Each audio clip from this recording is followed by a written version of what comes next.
And I said, what do you mean? He said, when you work in the public service, how is it that you cannot take a little out of the public service? And I told him, you are not a fish, and if you are a fish, close your mouth when you are swimming.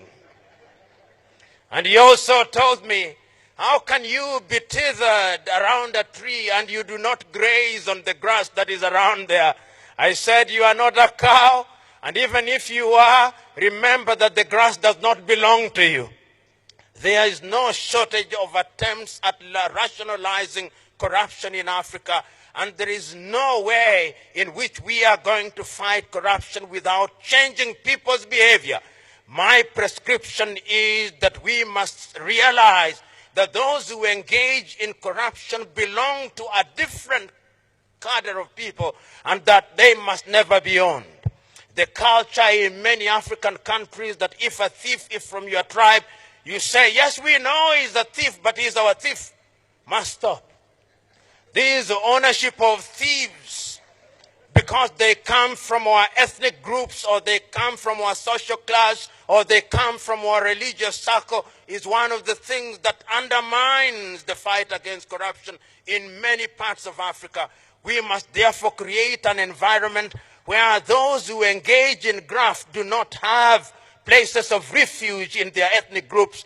We must not create an environment where when we punish people because they have engaged in graft, we then give them protection because they come from our tribes. It is a problem that is going to persist in a country such as Nigeria, but it is only through the legislature, which comprises people from all parts of Nigeria, that we can ensure that these thieves are not given the oxygen to breathe so that they can suffocate through their iniquities. Ladies and gentlemen, the fight against corruption is one which one can talk about for a long time. But when one is speaking in the presence of the Vice President of the Federal Republic of Nigeria, one ought to measure one's words. One only ought to say the things that ought to be said. And therefore, as I draw to the conclusion of my presentation, there are a number of things that I think are critical in the fight against corruption in the manner that it has been demonstrated in different parts of the world. The first thing that we must do is that we must strengthen institutions. Institutions are at the very heart of the sustained fight against corruption. Your President, His Excellency Muhammadu Buhari, is on the right path. He has given us a clarion call. He is now recognized the world over as one of the chief fighters against corruption. But I can tell you that no matter how well-intentioned he is not going to succeed unless you support him as the legislators. He is not going to succeed unless the institutions are strengthened. And in any event, the maximum he can stay in office is 2 terms. And let me tell you one thing about those who engage in graft. They have the patience that is amazing. If they can sleep quietly for 8 years, only to emerge as greater monsters in the 9th year.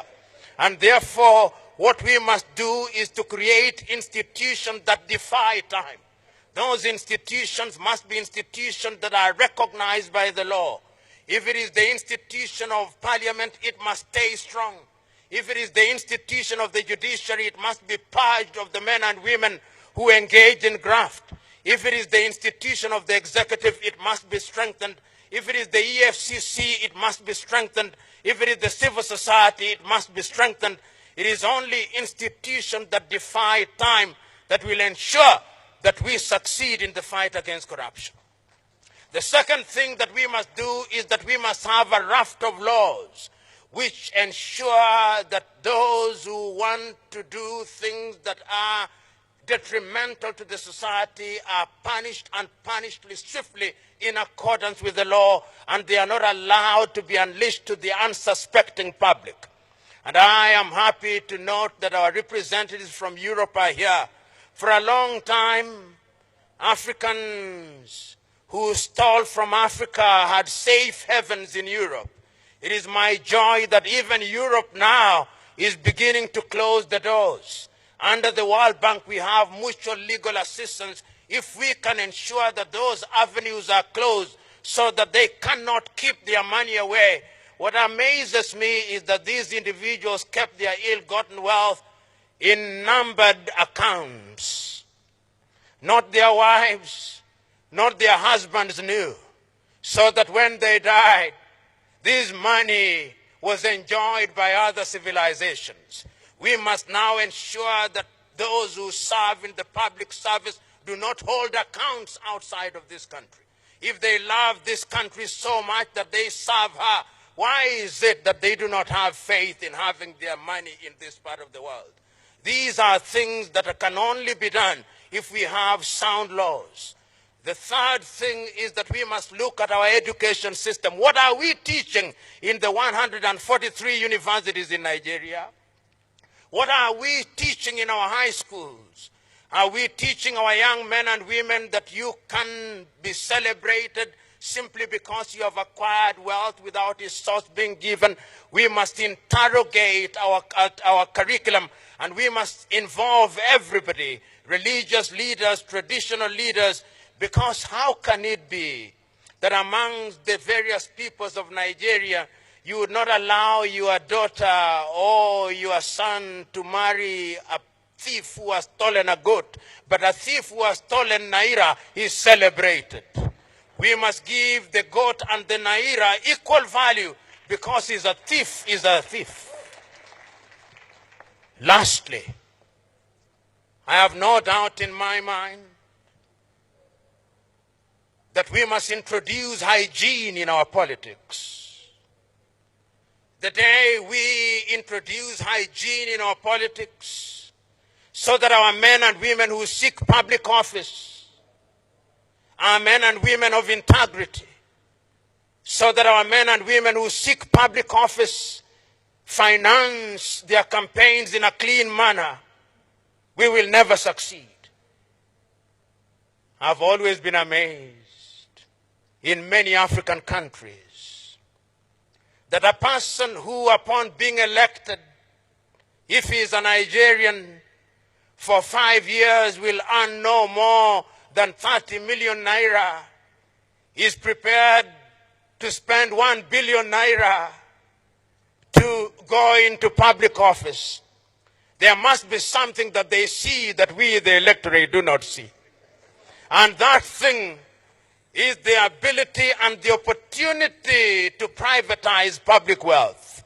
The day we introduce hygiene in our politics, the day we deal with the financing of our politics, that is the day that we will begin to sanitize our country, and that is the day that Nigeria will begin to be a great country. I look forward to the day, therefore, that corruption will be an exception rather than the rule. I look forward to the day, therefore, when the laws that we are enacting will be laws that will be observed. I look forward to the day, therefore, when we will have created an environment where we can prevent corruption.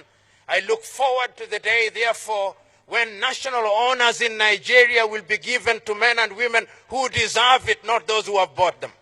I look forward to the day, therefore, when our young men and women in institutions of higher learning will have as their natural instinct the instinct to do good. I look forward to the day, therefore, when the EFCC may be abolished because there are no more corrupt Nigerians. I look forward to the day, therefore, when all these laws will have their pride of place. I look forward to the day, therefore, when the protocols of Africa and when the laws of Africa will be in the Museum of History because corruption will have been eliminated. I look forward to the day when we will be able to say, like the man in the Bible, corruption, where is thy sting? Corruption, where is thy sting? God bless you.